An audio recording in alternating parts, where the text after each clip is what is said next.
नमस्कार विदर्भवासियांनो, आजच्या आपल्या आवडत्या विदर्भ मान्सून या यूट्यूब चॅनलमध्ये पुन्हा एकदा आपले खूप खूप स्वागत आहे। मी प्रदीप राऊत, हवामान अभ्यासक।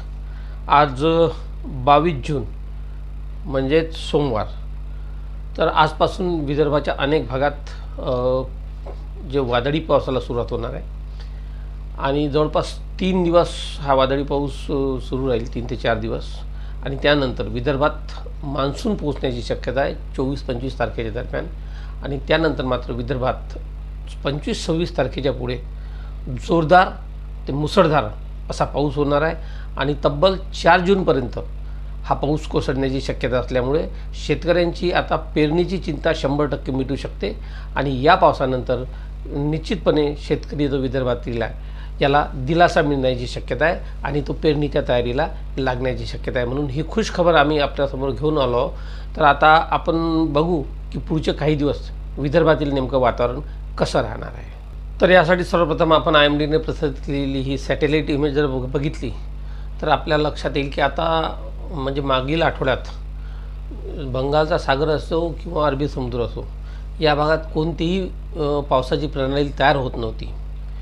परंतु आता आपण बघतो की जवळपास अरबी समुद्र असेल आणि बंगालची खाडी असेल या दोन्ही भागात मोठ्या प्रमाणात ढग जमायला सुरुवात झाली आहे। मोठ्या प्रमाणात बाष्प या भागात आपण बघतो आहोत आणि त्यामुळे सोबत इकडे वेस्टर्न डिस्टर्बन्स एक उत्तरेकडे सक्रिय आहे। काही ठिकाणी सर्क्युलेशन तयार होत आहे, काही ठिकाणी सायक्लोनिक सर्क्युलेशन आहे आणि यामुळेच पुढच्या जवळपास 48 तासात विदर्भासहित संपूर्ण महाराष्ट्रामध्ये जोरदार वादळी पाऊस सुरू होऊ शकतो। कारण की मान्सून जो आपण सांगितलं होतं की मान्सून कोणत्याही परिस्थितीत 20-22 तारखेच्या नंतरच विदर्भात पोहोचण्याची शक्यता आहे, त्याला आणखी 1-2 दिवस वेळ होऊ शकतो। कारण की जी मान्सून जो आहे जो कोकणात रखडलेला होता तो अद्यापही रखडलेला आहे। पुढचे 2-3 दिवसात तो मुंबई पार करू शकतो। परंतु आपल्याकडे शक्यता अशी आहे की पूर्वेकडच्या भागात म्हणजे गडचिरोली, चंद्रपूर हा जो भाग आहे, गोंदिया वगैरे या भागातून मान्सूनचे वारे प्रवेश करू शकतात। सोबतच इकडे मुंबई आणि या भागातून आलेला जो मान्सूनचे वारे आहे तर या वाऱ्यांचा प्रवाह एकत्रित होऊन जवळपास 24-25 तारखेच्या दरम्यान किंवा 25-26 तारखेच्या दरम्यान विदर्भात मान्सून प्रवेश करू शकतो अशी शक्यता आहे। या छायाचित्रामध्ये आपण बघतो की मान्सून जो आहे हा इकडे कोल्हापूर किंवा या कोकणाचा जो भाग आहे तर या कोकणाच्या भागातच तळ ठोकून आहे। पश्चिमेकडची शाखा त्याची अद्यापही पुढे गेलेली जवळपास 8 ते 10 दिवस किंवा 12 दिवसाचा कालावधी झाल्यानंतर एकाच जागी हा मान्सून खिळून आहे। तर पूर्वेकडे सुद्धा त्याने काही फारशी समाधानकारक प्रगती केली नाही। परंतु अपेक्षा अशी आहे की हवामान विभागाने दिलेल्या माहितीनुसार पुढच्या 2 ते 3 दिवसात हा मान्सून सक्रिय होऊ शकतो आणि वेगाने पुढे जाऊ शकतो। त्यामुळे शक्यता जवळपास 25-26 तारखेनंतर हा विदर्भात पोहोचू शकतो अशी शक्यता आहे। आणि त्यानंतर एकदा का मान्सून विदर्भात पोहोचला की त्यानंतर विदर्भात 26 तारखेनंतर जोरदार ते मुसळधार स्वरूपाचा मान्सूनचा पाऊस होऊ शकतो आणि सर्व प्रश्न शेतकऱ्यांचे असतील, सर्वसामान्य नागरिकांचे पिण्याचे प्रश्न असतील, या सर्वांची सुटका, या सर्वांची सोडवणूक या पाण्याने होऊ शकतो। असा पाऊस मोठ्या प्रमाणात विदर्भाच्या अनेक भागात कोसळणार आहे। त्यामुळं कुणीही विदर्भातील शेतकऱ्यांनी अजिबात काळजी करण्याचं कारण नाही। सोबतच पेरणीची अजिबात घाई करू नका, पुन्हा एकदा सांगतो। कारण की आजपासून विदर्भाच्या अनेक भागात म्हणजे तसं काल परवापासूनच काही ठिकाणी भाग बदलत पाऊस पडत आहे। अर्थात तो प्री मान्सून आहे, तो काही ठिकाणी पडतो, एखाद्या जिल्ह्यातल्या एखाद्या तालुक्यात पडतो आहे, एखाद्या काही जिल्ह्यात पडतो आहे। कालही चंद्रपूर, गडचिरोली, वर्धा वगैरे या भागात, सोबतच भंडारा, नागपूर या भागात काल सायंकाळी रात्री अनेक ठिकाणी पावसाच्या सरी कोसळल्या। आजपासून मात्र खऱ्या अर्थाने या संपूर्ण प्रक्रियेला वेग येईल आणि प्री मान्सूनच्या सरी आजपासून जोरात कोसळणे सुरू होईल। आज जवळपास विदर्भाच्या अनेक भागात आज, उद्या, परवा म्हणजे 23-24 तारखेपर्यंत या सरी कोसळतील। परंतु सोबतच पुढचे 2 दिवस विदर्भात उष्णतेची लाटही कायम राहणार आहे। म्हणजे दिवसभर प्रचंड ऊन पुढचे 2 दिवस राहू शकते आणि सायंकाळनंतर मोठ्या प्रमाणात विजांसह, वाऱ्यांसह वादळी पाऊस होऊ शकतो पुढचे 3 ते 4 दिवस। तर आपण बघतो की जवळपास ही परिस्थिती आहे आज आणि उद्याची। भारतीय हवामान विभागाने हे जे काही यासाठी हे इमेज प्रसिद्ध केली आहे यामध्ये आपण बघतो की त्यांनी विदर्भामध्ये उष्णतेचा अलर्ट दिला आहे, सोबतच वादळी पावसाचाही अलर्ट आहे। म्हणजे याचाच अर्थ पुढचे 2 दिवस विदर्भात दिवसभर प्रचंड ऊन तापेल आणि सायंकाळी रात्री उशिराच्या दरम्यान जोरदार वादळी पाऊस होणार आहे. अर्थात हा वादळी पाऊस गडचिरोली, चंद्रपूर या भागातून, यवतमाळ वगैरे या दक्षिणेकडच्या भागातून, सोबतच पूर्वेकडचा भंडारा, गोंदिया, नागपूर या जिल्ह्यातून प्रवेश होईल याचा हळूहळू. त्यानंतर रात्री उशिरापर्यंत आणि मध्यरात्रीपर्यंत हा अकोला, अमरावती, बुलढाणा या भागातसुद्धा सक्रिय होण्याची शक्यता आहे. सोबतच आज जो काही 22 तारखेला वादळी पाऊस होऊ शकतो, यामध्ये प्रामुख्याने वाशिम जिल्हा, यवतमाळ जिल्हा, चंद्रपूर जिल्ह्याचा काही भाग, सोबतच बुलढाणा आणि अकोला जिल्ह्याचा काही भाग, या भागामध्ये तो जोरदार स्वरूपाचा होऊ शकतो अशी शक्यता आहे. हे वादळी पाऊस पुढचे 2 ते 3 दिवस कायम राहील आणि त्यानंतर एक सिस्टीम तयार होत आहे बंगालच्या सागरामध्ये जवळपास 26-27 तारखेच्या दरम्यान. ही का सिस्टीम एकदा तयार झाली त्यानंतर ही पुढे सरकेल आणि त्याला अरबी समुद्रातूनही बाष्पाचा पुरवठा होईल आणि यानंतर मात्र खऱ्या अर्थानं विदर्भात मान्सून सक्रिय होण्याची शक्यता आहे आणि त्यानंतर 27 जून ते पुढचे जवळपास आठवडाभर म्हणजे 4 ते 5 जुलैपर्यंत विदर्भात प्रचंड मोठे पाऊस होणार आहे. शेतीला आवश्यक असलेले पिण्याच्या पाण्याची पूर्तता करणारे असे जोरदार मुसळधार स्वरूपाचे पाऊस हे 27 जून ते 4 जुलै 5 जुलैच्या दरम्यानपर्यंत विदर्भात होण्याची शक्यता आहे. त्यानंतर पुन्हा एकदा एक 2-4 दिवसाच्या खंडानंतर 9 जुलै ते 15 जुलै याही दरम्यान प्रचंड मोठे मुसळधार स्वरूपाचा पाऊस हा विदर्भाच्या अनेक भागात कोसळण्याची शक्यता आहे. तर GFS मॉडेलनं प्रसारित केलेलं हे आपण इमेज जर बघितली तर आपल्या लक्षात येईल की विदर्भाच्या भागात 28 जून ते 5 जुलैपर्यंत जबरदस्त असा पाऊस होणार आहे. मुसळधार ते अतिमुसळधार स्वरूपाचा पाऊस सध्या आपण बघतो की होणार आहे. हा महाराष्ट्रात सर्वत्र होईल. विशेषतः महाराष्ट्रातील कोकण किनारपट्टीमध्ये प्रचंड मुसळधार पाऊस होईल किंवा अतिवृष्टीसारखे पाऊस कोकण किनारपट्टीला सोबतच मुंबईच्या काही भागात होऊ शकते.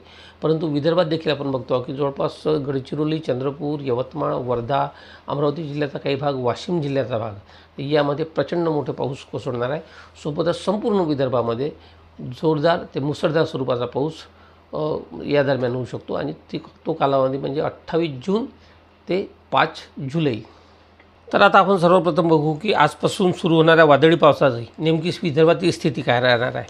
तर आज जर आपण बघायला गेलो तर आपण या इमेजमध्ये स्पष्टपणे बघतो की आज विदर्भाच्या जवळपास सर्व भागामध्ये म्हणजे दुपारनंतर सायंकाळपासून ते मध्यरात्रीपर्यंत संपूर्ण विदर्भाच्या अनेक भागात वादळी स्वरूपाचा पाऊस होऊ शकतो. कमी अधिक प्रमाण राहील परंतु जवळपास सर्व जिल्ह्यांमध्ये तो होऊ शकतो. तर आज दुपारनंतर सायंकाळी किंवा रात्री उशिरा विदर्भाचा प्रामुख्याने बुलढाणा जिल्हा जो आहे त्या बुलढाणा जिल्ह्यातील मेहकर, चिखली, देऊळगाव राजा, लोणार या तालुक्यामध्ये जोरदार वादळी पाऊस होऊ शकतो. तर सोबतच अकोला जिल्ह्यातील अकोला शहर असेल, अकोट, तेल्हारा, सोबतच पातूर आणि आसपासच्या भागामध्ये जोरदार वादळी पावसाची शक्यता आहे आज रात्री उशिरा. त्यानंतर वाशिममध्ये सुद्धा जोरदार वादळी पाऊस होणार आहे. त्यामध्ये वाशिम शहर, वाशिम तालुका, सोबतच मालेगाव, रिसोड, मंगरुळपीर या तालुक्यांमध्ये वादळी वारे व विजांसह जोरदार पावसाची शक्यता आहे रात्री उशिरापर्यंत. त्यानंतर रात्री उशिरा आपण बघतो की यवतमाळ जिल्ह्यातील हा जो विशिष्ट भाग आहे त्यामध्ये दारवा असेल, आर्णी, पुसद, उमरखेड, दिग्रस, पांढरकवडा, घाटंजी या संपूर्ण तालुक्यामध्ये जोरदार वादळी पावसाची शक्यता आहे. तर याचवेळी वर्धा जिल्ह्यातील हिंगणघाट आणि आजूबाजूच्या परिसरात वादळी पाऊस होऊ शकतो अशी शक्यता आहे. चंद्रपूर जिल्ह्यात आपण बघतो की लाल रंगाने रेखांकित केलेला आहे म्हणजे याचा अर्थ जोरदार वादळी पाऊस, सर्वाधिक जोरदार वादळी पाऊस हा चंद्रपूर जिल्ह्याच्या अनेक तालुक्यांमध्ये होऊ शकतो. त्यामध्ये चंद्रपूर, कोरपणा, भद्रावती, राजुरा, पोंभुर्णा, गोंडपिंपरी, मूल या तालुक्यामध्ये रात्री उशिरापर्यंत जोरदार स्वरूपाचा वादळी पाऊस होऊ शकतो. हा पाऊस कदाचित दुपारी सुरू होण्याची शक्यता आहे. रात्री उशिरापर्यंत हा कायम राहू शकतो.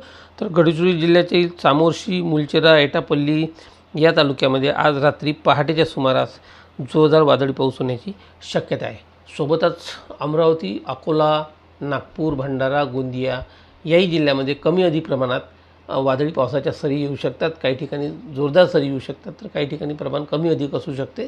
गोंदियाच्याही भागात मोठे पाऊस होण्याची शक्यता आहे वादळी स्वरूपाचे आज रात्री उशिरापर्यंत. यानंतर बघतो की 23 तारखेला या वादळी पावसाचं प्रमाण पश्चिम विदर्भामध्ये सर्वाधिक राहू शकतं आणि पश्चिम विदर्भात आपण बघतो म्हणजे पूर्व आणि पश्चिम विदर्भ या दोन्ही भागामध्ये जोरदार पाऊस होईल. परंतु तुलनेने पश्चिम विदर्भातील 5 जिल्ह्यांमध्ये या पावसाचं वादळी पावसाचं प्रमाण अधिक राहू शकतं. विशेषतः नागपूर, अमरावती, अकोला, भंडारा, गोंदिया, वर्धा, चंद्रपूर, गडचिरोली, बुलढाणा या जिल्ह्यामध्ये या पावसाची शक्यता असून अकोला, वाशिम आणि यवतमाळ जिल्ह्यात उद्या 23 तारखेला म्हणजे मंगळवारी रात्री उशिरा जोरदार वादळी पाऊस होऊ शकतो. सोबतच बुलढाणा जिल्ह्यातील नांदुरा, खामगाव, मलकापूर, सोबतच मोताळा, त्यानंतर संग्रामपूर, शेगावचा काही भाग असेल या तालुक्यामध्ये जोरदार स्वरूपाचा वादळी पाऊस होण्याची शक्यता आहे 23 तारखेला रात्री उशिरा. तर अमरावती जिल्ह्यातील हा जो भाग आहे विशेषतः त्यामध्ये दर्यापूर, अंजनगाव, सुरजी, भातकुली, नांदगाव, खंडेश्वर या तालुक्यामध्ये वादळी वाऱ्यांसह व विजांसह जोरदार पावसाची शक्यता आहे 23 तारखेला मंगळवारी. त्यानंतर यवतमाळ जिल्ह्यातील हा जो भाग आहे त्यामध्ये नेर, दारव्हा, दिग्रस, पुसद, आर्णी, घाटंजी, पांढरकवळा वगैरे जो तालुका आहे, सोबतच इतरही तालुक्यामध्ये मध्यम ते जोरदार स्वरूपाचा वादळी पाऊस होऊ शकतो. सोबतच चंद्रपूर आणि गडचिरोली या जिल्ह्यामध्ये सर्वच तालुक्यांमध्ये जोरदार वादळी पावसाची शक्यता 23 तारखेला दिसत आहे. बघतो की ही 24 तारखेची परिस्थिती आहे आणि 24 तारखेला संपूर्ण विदर्भामध्ये वादळी स्वरूपाचा पाऊस होणार आहे. दुपारनंतर सायंकाळी रात्री उशिराच्या दरम्यान जोरदार स्वरूपाचा वादळी वारा आणि विजांसह हा पाऊस कोसळू शकतो अशी स्थिती 24 तारखेला राहील. आपण बघतो की ही 25 तारखेची परिस्थिती आहे. 25 तारखेला बुलढाणा आणि अकोला सोबतच वाशिम जिल्ह्यातील पावसाचं प्रमाण थोडं कमी होऊ शकते एक दिवसापुरतं. त्यानंतर 25 तारखेला जो काही पाऊस कोसळेल तर तो कोसळेल खऱ्या अर्थानं अमरावती, वर्धा, नागपूर, भंडारा, गोंदिया, चंद्रपूर, यवतमाळ, गडचिरोली आणि वाशिम जिल्ह्याचा काही भाग. तर या भागामध्ये दुपारनंतर सायंकाळी रात्री उशिरापर्यंत जोरदार वादळी पाऊस होऊ शकतो. विशेषतः याचा तीव्रता जी आहे वादळी पावसाची ही चंद्रपूर, गडचिरोली या जिल्ह्यामध्ये, सोबतच नागपूर जिल्ह्याचा काही भाग आणि भंडारा जिल्ह्याचा काही भाग यामध्ये अधिक राहू शकते अशी एकंदरीत स्थिती आहे. तर ही 26 तारखेची परिस्थिती आहे. आपण बघतो की 26 तारखेला विदर्भाच्या संपूर्ण भागामध्ये जोरदार ते मध्यम स्वरूपाचा वादळी पाऊस होईल. याची तीव्रता 25 तारखेला राहील ती पश्चिम विदर्भामध्ये, त्यामध्ये अमरावती, अकोला, वाशिम सोबतच बुलढाणा या जिल्ह्यांचा समावेश राहणार आहे. तर तुलनेने चंद्रपूर, गडचिरोली, भंडारा, गोंदिया, नागपूर या भागात पावसाचं प्रमाण 25 तारखेला थोडं कमी राहू शकतं. तर आपण बघतो की 27-28 तारखेच्या दरम्यान एक चक्राकार स्थिती बंगालच्या सागरात तयार होईल आणि आपण बघतो की दोन्ही समुद्रामध्ये प्रचंड जो काही पावसाची परिस्थिती या चक्राकार स्थितीमुळे निर्माण होऊ शकते आणि विदर्भासह संपूर्ण महाराष्ट्रामध्ये जोरदार ते मुसळधार स्वरूपाचा पाऊस 27-28 तारखेच्या दरम्यान सुरू होऊ शकतो. अर्थात याच वेळीस विदर्भात मान्सूनसुद्धा सक्रिय होऊ शकतो अशी शक्यता आहे. अर्थात आपल्याला बघावं लागेल कारण की मान्सून सर्वत्र खूप लेट झालेला आहे, त्यामुळं विदर्भातही तो लेट होईल. आपण 20-22 तारखेच्या पुढे म्हटलं होतं, परंतु त्याहीपेक्षा तो 1-2 दिवस लेट होऊ शकते अशी एकंदरीत स्थिती आहे. परंतु त्याआधीच पावसाला विदर्भात 22 तारखेपासूनच हलक्या मध्यम पावसाला सुरुवात होईल. सोबतच 25 तारखेनंतर 26 तारखेच्या पुढे जो काही मोसमी पाऊस असतो हा 27 तारखेच्या पुढे विदर्भात सक्रिय होईल आणि 27 जून ते 4 जुलैपर्यंत धो पाऊस विदर्भात कोसळण्याची शक्यता आहे. अर्थात अल निनो आहेच, त्यामुळं सध्या जी काही परिस्थिती दाखवत आहे मॉडेल्स किंवा हवामान विभाग यामध्ये अनेकदा बदल होऊ शकतो.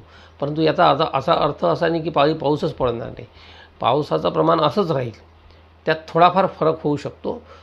अतिमुसळधार पडण्याऐवजी काही ठिकाणी मुसळधार, तर मुसळधारऐवजी काही ठिकाणी मध्यम ते साधारण पाऊस अशा पद्धतीचा पाऊस राहील. परंतु पाऊस मात्र विदर्भात पुढचे काही दिवस सक्रिय राहणार आहे एवढं मात्र निश्चित.